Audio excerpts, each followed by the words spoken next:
a child was neglected, and you weren't receiving consistent love and affection and attention, right? Then you may have have an anxious attachment style. And so the partner you then attract, I'm just using this as one example, the partner you then attract also operates in the same way. And you can't seem to get them to fully turn towards you or lean into you, all that kind of stuff.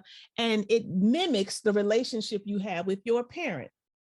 And even though you don't want that, it is what you know, and it feels familiar. And so it activates, that relationship activates this attachment wound, and you're trying to get that stuff resolved. So you believe maybe this time it will be better.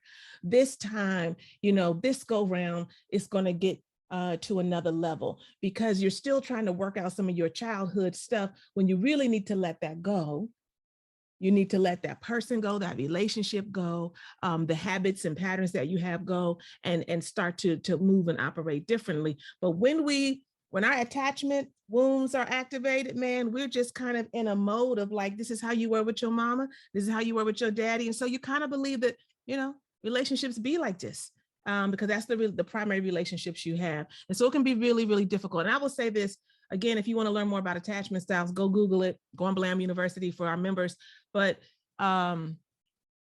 if you have an anxious attachment style, right, just, needing a lot of reassurance, unsure, right, because that's really how you were related to as a young person, it can be very hard for people to leave those patterns and those relationships that they need to leave alone. Mm-hmm.